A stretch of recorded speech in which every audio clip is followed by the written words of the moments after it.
This time I'd like to call the meeting to order, just 5 minutes after 5.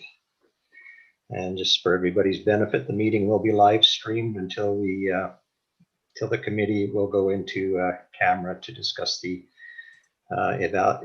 to complete the evaluation document. We will not return to the live stream, but draft minutes will be available within 3 working days of the meeting. And I think we should be able to put the agenda up right now on the screen. Laurie? Yep, I will do that.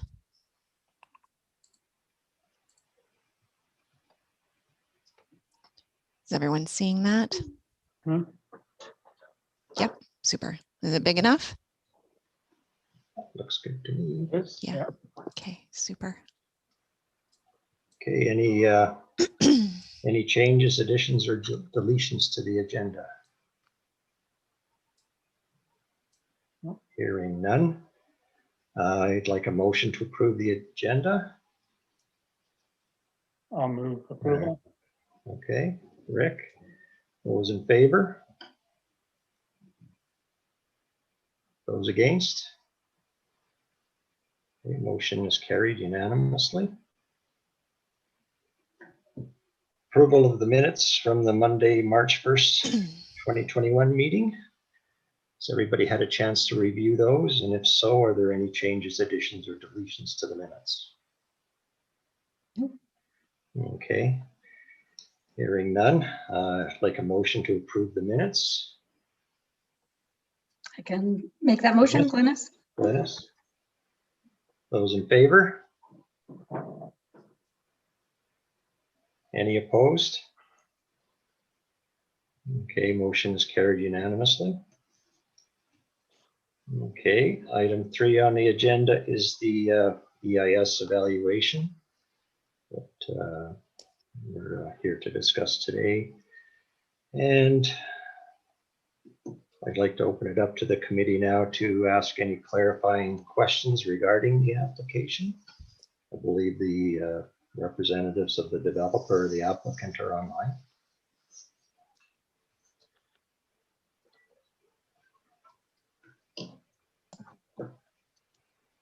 I have a question, Bob. Yes, Glynis. With respect to the proposed land use, so the EIS appears to have been based on subdivisions B and C having a total of 5 residences, but there was a comment in the EIS about a potential 6th, and I was just wondering what adjustments would have to be made to the analysis, if any, if that 6th residence were to be developed.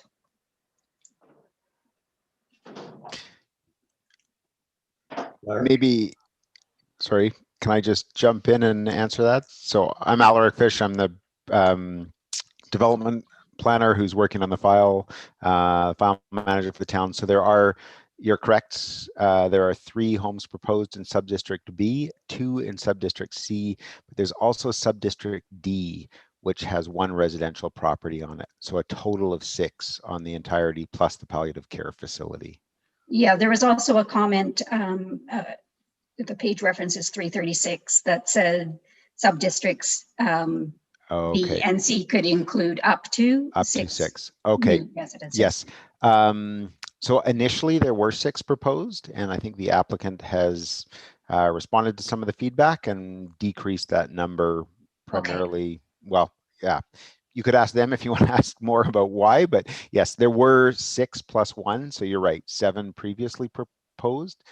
I thought that had all been caught, but maybe there's still 1 reference to 6. So you're correct there. It is, the current submission is just 6 in total, 3 plus 2 plus 1. Okay, good. Thank you. I have other questions, but I'll let other people ask theirs. Hi. I have a question, Bob. Thank you. There was some suggestion in the, was it the third-party EIS, that there were horse hooves in the creek in the riparian. I understand that this particular property is adjacent to a ranch property. So have horses been grazing in this area significantly for a long time? Can anybody answer that question? Maybe Alaric knows. Hi, Councillor Sanford. It's Bernie McCaffrey. Pleasure to meet you. I don't even know if I'm on video or just on. The property has always been grazing land. When we purchased it, in the most eastern quarter of the property, whether it's by fence lines being in the wrong place or whatever, horses have been on that area since for many, many years. We haven't added any horses on it or anything else like that. But the current horse owners have always used the land as a grazing site. And I thought it was mentioned that there was a electrified fence that went up and down, or that was taken up. So the Canmore Ranch and the other owners of horses have had the privilege, prior to even us purchasing it, of grazing the horses, and they, in order to keep them in confined areas, they always used electric fences to limit the area where they can graze to at that particular month or week or whatever. And they just set up a temporary, it's just a single strand that the horses recognize. They put tape on it and they keep them confined to an area.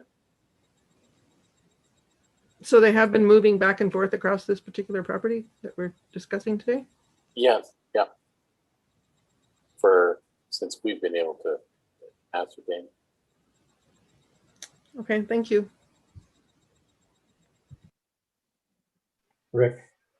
I have a question. It's probably a question for Alaric. Just wanted to get clarity about the South Canmore Wildlife Patch and the kind of the land use designations of that whole area. I am assuming, correct me if I'm wrong, that this is the only privately owned piece of land within that habitat patch, and I'm wondering who owns the rest? Is it Town of Canmore, Province of Alberta? Could you clarify that? So this is an unusual situation to have a piece of land such as this that's privately owned as part of a designated habitat patch. There are other instances of privately held land within wildlife corridors and habitat patches, but usually it's only the corner of a lot. There's some wildlife corridors in Silvertip that encroach into the backyard of some homes. They were always designed that way. And there's a conservation easement in place on those. There's other places where there's private conservation organizations that own land. But again, not an exactly comparable situation to this situation. Your other question was about if I understood it correctly, was about the remainder of this habitat patch. The majority of this land is owned by the province within this habitat patch. I'm kind of wondering how did that, do you have any idea how that came about? Because I noticed in the land use bylaw, all of the South Canmore habitat patch, except for this chunk of land, are designated as conservation land. But this section of privately owned land is designated as future development. And yet the whole thing is called part of the habitat patch. Yeah, it's an awkward sort of contradiction, and the majority of it sort of predates my time with the town of Canmore. I've been with the town for 18 years, but some of these decisions came from the late 90s. And so I think looking ecologically at the land, this is sort of the definition of the undeveloped land in that area. Now it included this approximately 20 acres of land that was privately owned. And the Bow Corridor Ecosystem Advisory Group commissioned the report for the guidelines to wildlife corridors and habitat patches, and this area was included in that. That said, it was privately owned land. It used to be, that land use district used to be called Urban Reserve, and the name of it changed, although I don't think anything else changed about it, from Urban Reserve, which was a somewhat ambiguous term, and was confusing. So future development, and the key there is it may be suitable for future development, depending on certain circumstances, such as the process that we're going through now. Okay, thanks.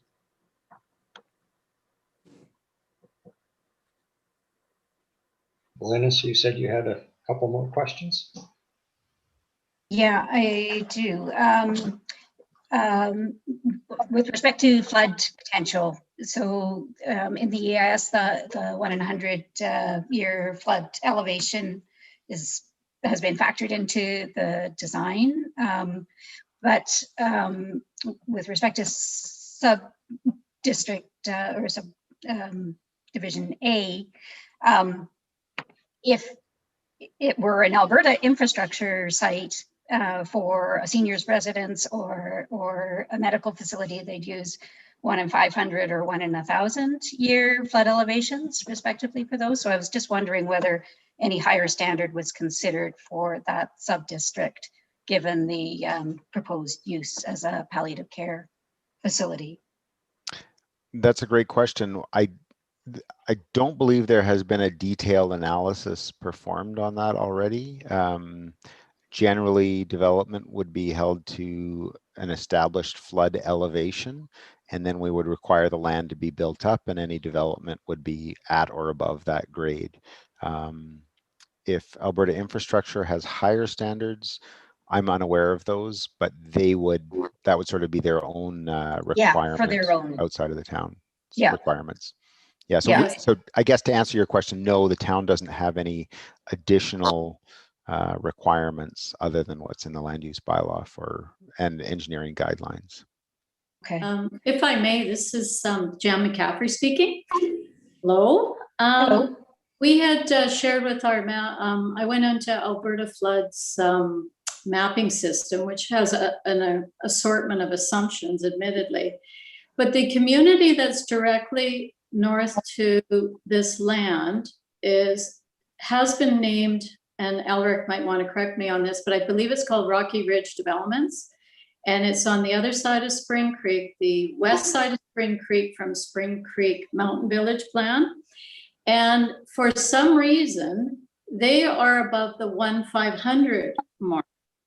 And I have shared that map with the palliative care group, and they are well aware of it, and they are considering that being as an objective. Now, they're not here to speak for themselves, but there was some conversation on that, and they are thinking that they would maybe want to be higher than the 1,100. But it isn't hard to achieve because the community adjacent is the same. It meets that fact. But again, there's a lot of assumptions that underlies that. But that's the Alberta flood map. Right. Thank you.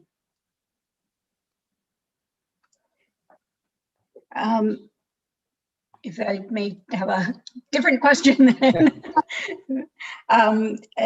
with respect to the proposed mitigation measure around ornamental landscaping, I found some contradictory information. So I just wondered if you could clarify what the intention was. Is the intention to avoid grasses or plants requiring the addition of nitrates or phosphates just immediately adjacent to the 20-meter setback, or for the entire parcel? This is Bernie McCaffrey speaking. It's our intention and our intent that it was to be for the entire parcel. We're very much committed to not seeing any phosphorus or anything going in the site, and we're sorry for if it wasn't clear, but it's my understanding, and perhaps Keenan, you could talk to that because we did have that discussion. that spot. Keenan's the environmental biologist that we hired. Hi, everyone. Thanks for the opportunity to speak, and thanks, Bernie. So the conversation about manicured lawns came about nitrate and phosphate inputs, and the discussion was to eliminate those from entering the stream. And so the EIS suggested that no manicured lawns would be in place with the intent of, restricting homeowners from using fertilizers and such to keep their lawns green. Secondary to that is the fire smart discussion to take some of those spruce that exist on the site and replace those with less flammable species. Did that answer your question? Yep, thanks. It was Okay. just, I wanted to clarify the intention. Yeah. Thank you.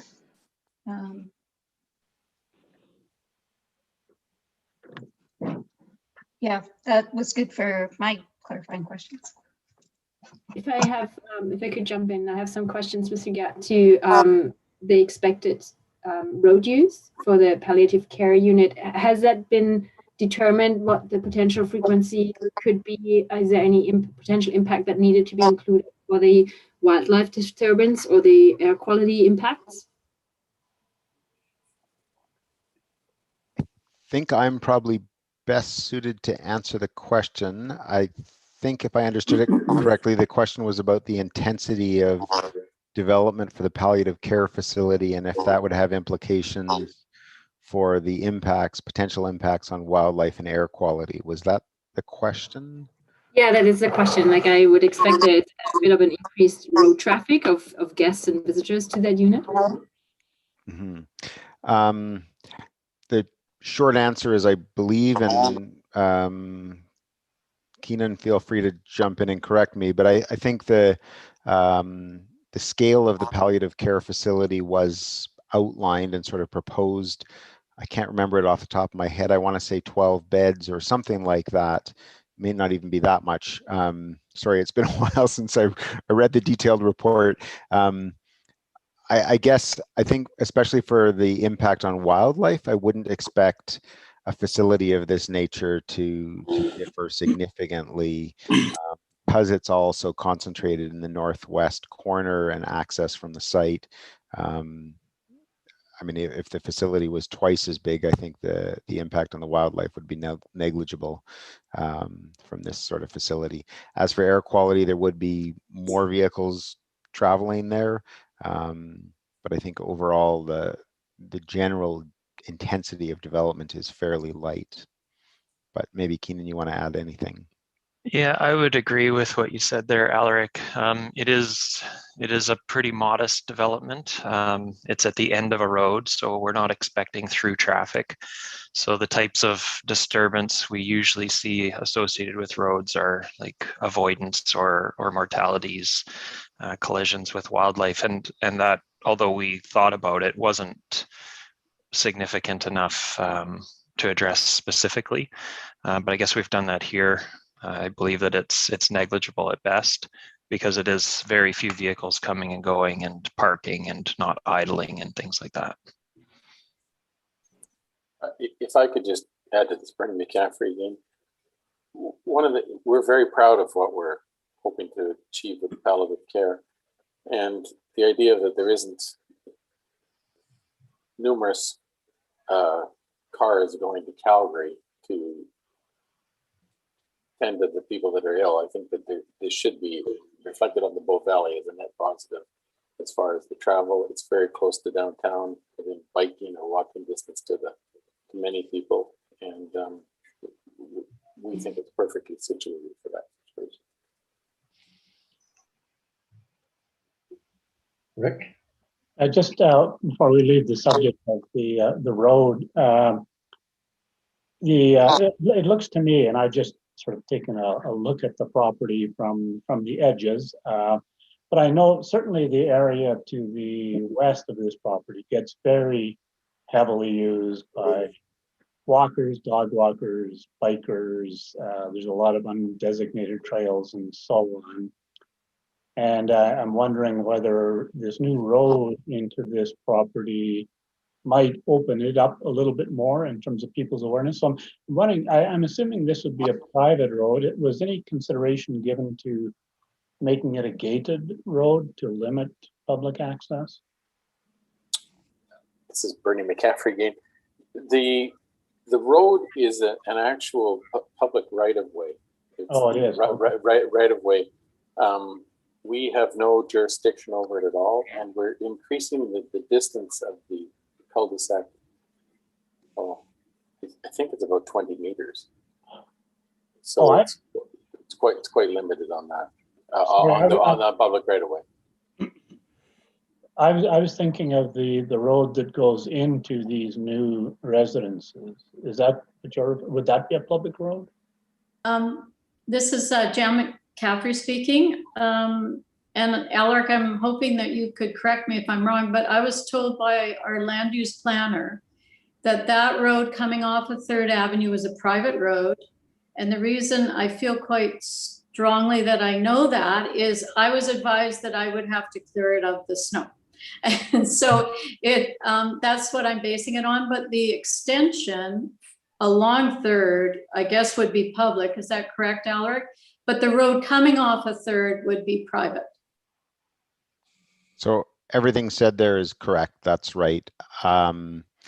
The piece that will likely, I think this is more along the line of where your questioning's going, Rick, is there would likely be an emergency access required further south.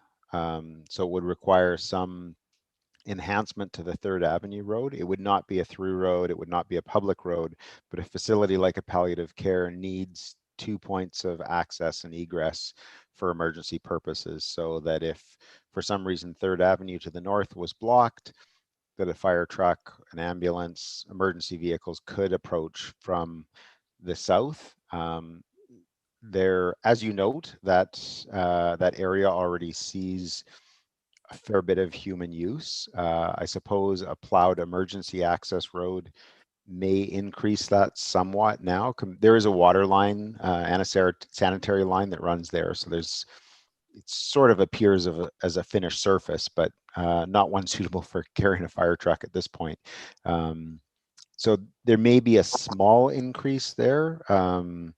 And Lori has worked hard over the last few years to try and concentrate human use in that area to minimize of the spread of human use throughout that area, and that's an ongoing challenge for us.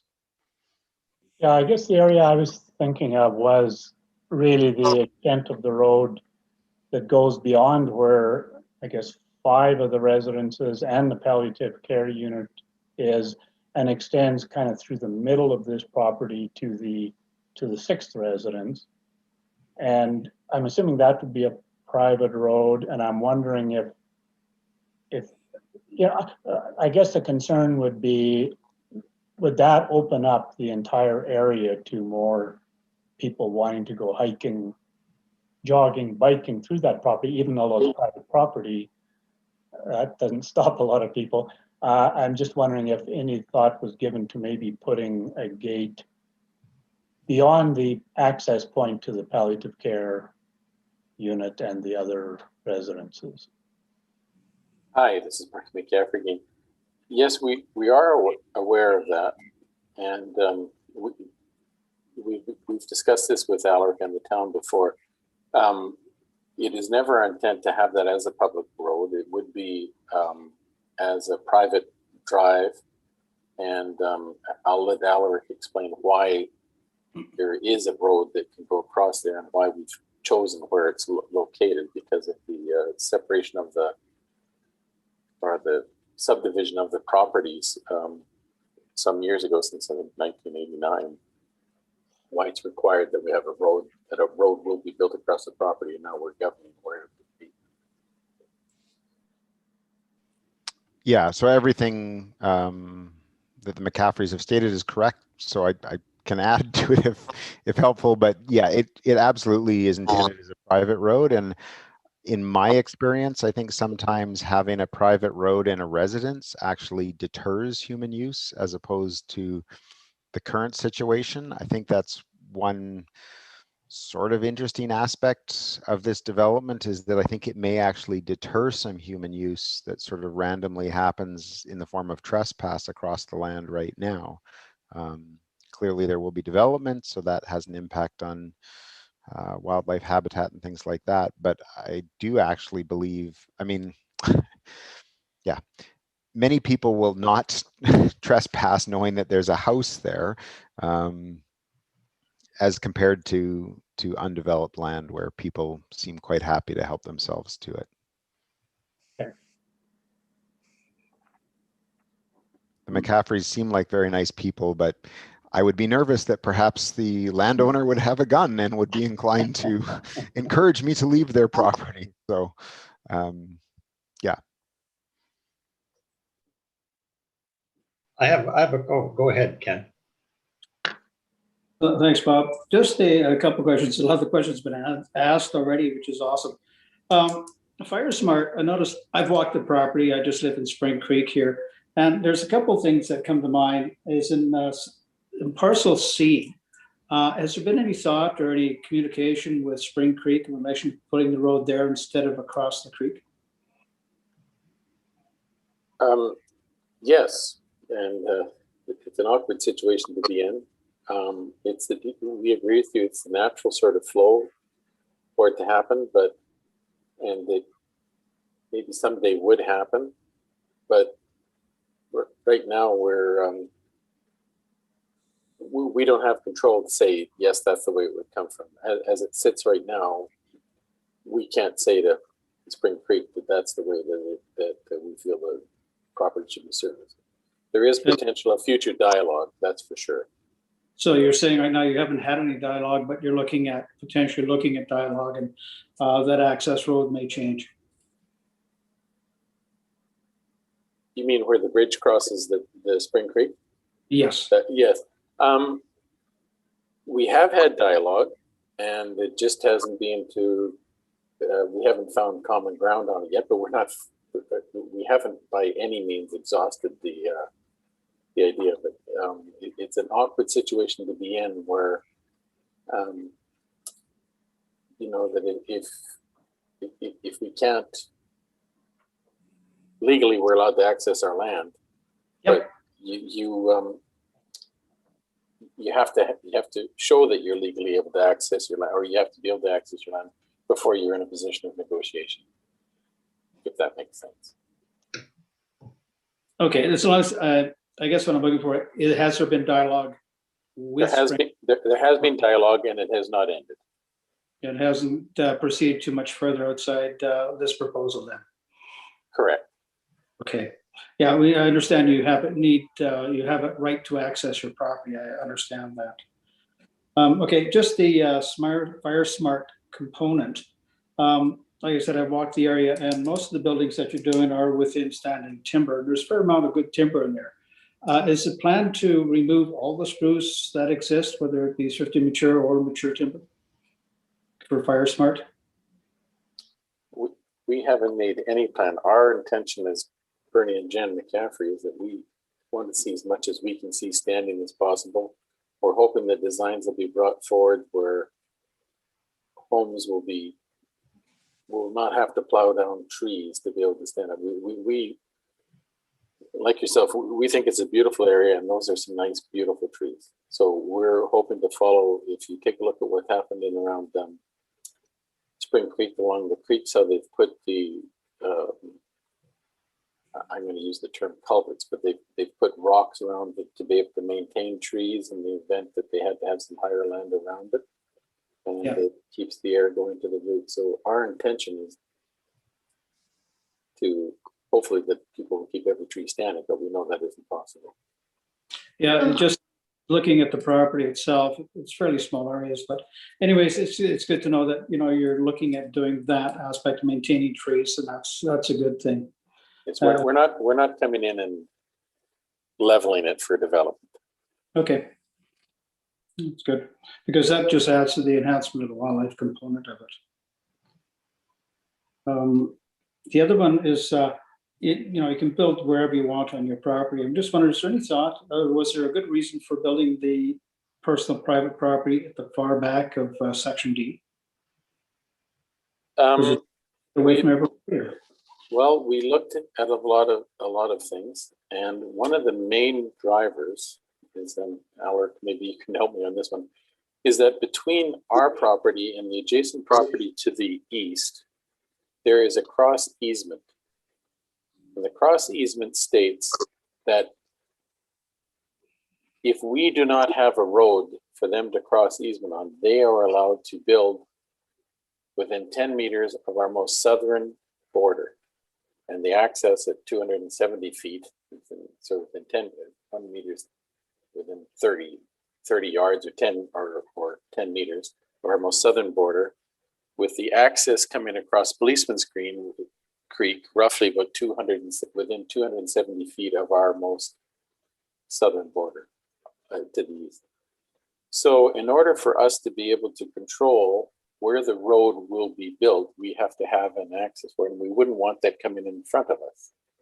And the subdivision rights, which are inherent within the town of Canmore and when the land was subdivided, is that they could come along our southern border and attach to 3rd Avenue at that end. And if we provide a solution, we're able to govern where it will be. Okay, no, that clarifies the matter, because I just wasn't clear for the rationale behind it, but you've provided a good one. I like that. Yeah, well, we've had to look at a lot of moving parts here. Absolutely, and I do understand that. No, I noticed that, and I know you're going to have to follow the guidelines for high water tables as well. And there's an aquifer within this whole valley. Have you looked at the level of subsurface water at all? Not in detail, but there was some previous reports of the hydrology.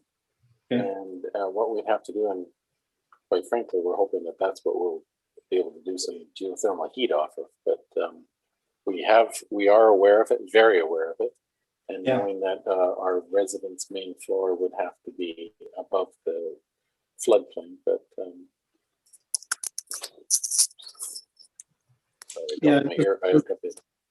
the site's pretty wet. That's just my concern, but that's something you have to deal with, and I just wanted to bring it up. That's all. Yes, no, we're very well aware of it. Thank you. Okay, that's it for me for now. Well, I had some questions, but they've all been answered now, so I guess we're all thinking the same things. Vi, you have something else? I do have a question. On page 4 of the EIS, it states that a total of 5 residential buildings are proposed for sub-district B and C, and each residential building will not exceed 372 square meters. And then in sub-district D, the house is planning to be 700 square meters. That is significantly larger, I believe, than what we have in our current MDP. Can you just speak to the size of the house in subsection D? This is Jan McCaffrey calling or speaking. That also includes the possibility of outbuildings. In the DCD, it mentions, first of all, go back to future development, our current land use bylaw. It allows for agriculture. It's a discretionary use. And as Bernie pointed out, many years ago, long before us, the fence was changed by our neighbor, I guess, and that's why the horse grazing goes on our land, even though it's not grazed by ourselves. The size of it includes outbuildings, and it's not just one residence. I mean, it's one single family residence, but it includes outbuildings for the possibility of extensive agriculture, which is what grazing is. And I think further in the EIS, it suggests that you're not quite sure if you're going to use the land for horses or grazing. There's some. That's correct. Discretion at your part. but you also want it to be agricultural at the same time? It already is. It's not changing the current land use zoning unless Alaric can clarify my statement. Maybe my statement isn't correct. No, I think your statement is correct as I understand it. There is the possibility under the current land use of agricultural uses. And I think the future details on their use of land haven't been fully determined yet, but they'd like the possibility of it. Sorry, I'm not sure if I'm answering the question. Yeah, because I was under the impression that agricultural uses were very specific in terms of land base, the type of buildings that were on them, the type of actual use, because there is a lot of agricultural land out to the east of us, and people want to rezone them into residential, but there are stipulations as to how big something can be with a residential on it and still be agricultural. So the Canmore land use bylaw doesn't have any specific regulations. It talks about intensive and extensive agriculture, but not, there's no limitations in the land use bylaw on what outbuilding size restrictions there might be.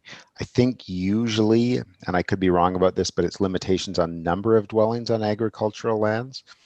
I.e. you can't subdivide, you can't have 20 homes on a 20-acre parcel and call it agricultural land, I believe, but none of those rules apply here. okay. Rick? Yeah, I'm just wondering if, and I'd have to go back and check the most recent land use bylaw on this, but I'm wondering if even quite apart from the issue of agricultural use, I would think quite a large house would be allowed under the land use bylaw, given the size of this lot. I think the proposed sizes of the other houses, the 372 square meters is kind of the maximum size under the land use bylaw for most lots. But the land use bylaw for larger lots, I think sets the square footage size of the house to be in relation to the size of the lot. I'd have to go back and look at the language, but when I first saw that and saw the size of the house without even thinking about agricultural uses, it occurred to me that probably given the size of this lot, that would be consistent with the land use bylaw. I don't know, Alaric, can you clarify that? You're absolutely correct. You've got it figured out. It's a tricky concept. So there is a maximum house size, but there's also it's called the floor area ratio. So there's an amount of density of development that's allowed on a site. So generally in most districts in town, it's 325 square meters or about 3,500 square feet is the maximum. But on lots that are over, it ends up being about 960, I believe, square meters in size. You start getting into larger homes being allowed on those larger lots. Yeah, to a certain point, or as the ratio expands. We have had some conversation with the applicants about perhaps limiting that. The town has suggested that. So far, it's not in the current proposal, but it's something that the applicants, I believe, are giving some thought to. Yeah. Okay. Yes, just to clarify, it's Bernie McCaffrey. We have not gotten anywhere close to designing our home. We are not we are a family with grandchildren, etc., that we hope to have in there when they come to visit that we'll enjoy. But we're not. I don't want to be vacuuming every day I'm there. So it's just But we do see that we have to be able to anticipate the possible use of agricultural use, such as you may need a hired hand, etc. I will just note that some of the language, it talks about building footprints. I believe the section that Vi referenced in the EIS talks about a footprint size of up to 372 square meters. So a second story on that, if it were a full second story, would double that to over 700 square meters. So yeah, I think this is a point of which perhaps there will be a little bit further conversation. We'll see what the applicants decide. At the end of the day, it will be up to council to decide. But all that to say, Rick, you're correct. Larger lots generally allow for larger homes. And these are larger lots, certainly sub-district D, but also C and to a lesser degree B. But compared to a sort of quote unquote typical lot, these are larger lots for sure. And you can see it immediately to the north, the lots on 3rd Avenue. Those are not particularly small lots either, but you can see these are much larger.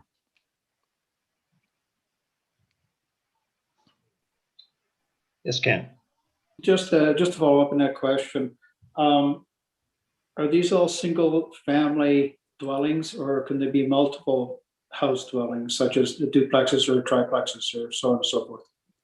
So not duplexes or triplexes, but they do have the possibility of accessory dwelling units, so secondary suites.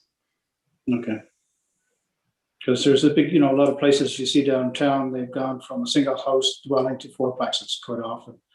And I'm just wondering if that's kind of what potentially could happen here as well. So that's not what's currently proposed. So the zoning would dictate that. It could be that someone in the future would come in and propose and make an argument for increasing the density. I think that's unlikely, certainly in the shorter medium term. But there is a process by, I mean, anyone can do that to their home now. They can make application to densify it, but yeah. Okay, thank you.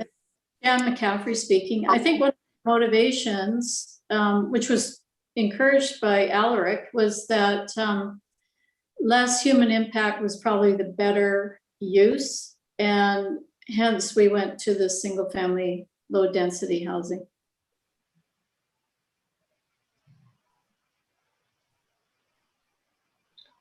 I have a question that's near and dear to one of our committee's members' heart, and I'm surprised the question hasn't been asked yet. And although it's not in the terms of reference, has there been any consideration to build with climate change in mind?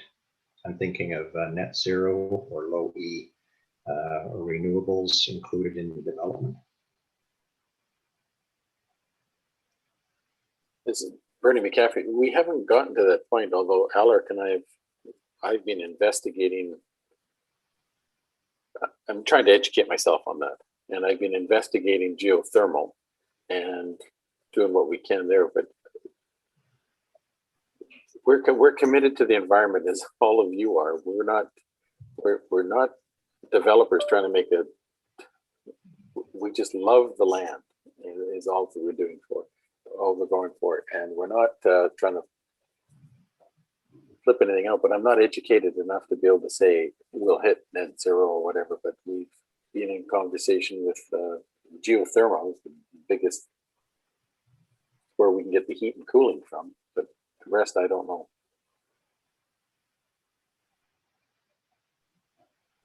I could just add to that too, Bernie.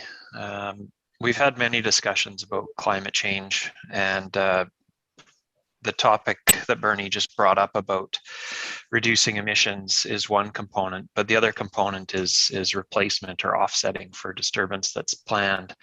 And because this design is conceptual at this stage, we haven't really nailed down any numbers or specifics to compensate for the footprint of the developments, but there is discussion about improving the stream banks in the riparian corridor around Spring Creek, which has a kind of a multiple approach to combat climate change in the way of flooding and improving habitat for fish through cooling the stream with overhanging vegetation. I'm not sure who on this panel has fish background, but I'm happy to talk about some of the things that we're discussing along there. So there's two approaches to climate change that we're looking at. I'll just say I have surprisingly little fish background despite my last name. Ken, did you have a question? No, it's just that I've dealt with fish. I'm not a fish biologist by any stretch of the imagination, but I've dealt with a lot of riparian areas and stuff. But I would be interested in see what thoughts you had around what species you're planting and sort of densities. And of course, you want your large organic debris or large woody debris occurring in the stream channel as well, provide fish habitat, and absolutely want to be cooling the stream because there's a lot of it that's pretty wide open. Yeah, for sure. And again, we haven't gone to that level of detail for a couple of reasons. One, we're not exactly sure what the offset footprint is. Two, anytime you start muddling in streams, that's DFO's, Fisheries and Oceans Canada's jurisdiction. So although, Only sorry? if it's salmon or navigable waters. That would be potential in that stream. Gotcha. I will take this opportunity to admit I'm not a fish guy either. I stick with terrestrial species and large mammals, amphibians. But yeah, so it's all part of that discussion. I think it's a negotiation from this point. The McCaffreys are 100% on board with doing the right thing. Yeah, there's plenty of things you can do, but anyways, that's for another discussion. Yeah. Okay, are there any further questions? If not, then I would like to thank our, oh, Ken, you have another one? One last question. Around Spring Creek and the development here, they have a pathway. I assume you're not going to develop anything along Spring Creek to connect one side to the other over to Policeman Creek and across? It hasn't been our intention to, and okay. We've actually done everything. We've tried to keep it as a completely conserved. Is what our hopes are. No, just that when you start getting, as we talked before, land that's undisturbed, you tend to get a lot more traffic on there. And just maybe it's something to think about of managing people. That's all. It's been in our write-up that we believe that by having the homes in District C and our home, that it'll build a respect for the property that people won't necessarily hop over a fence where there isn't really a fence there now, and that we may be able to limit the amount of traffic.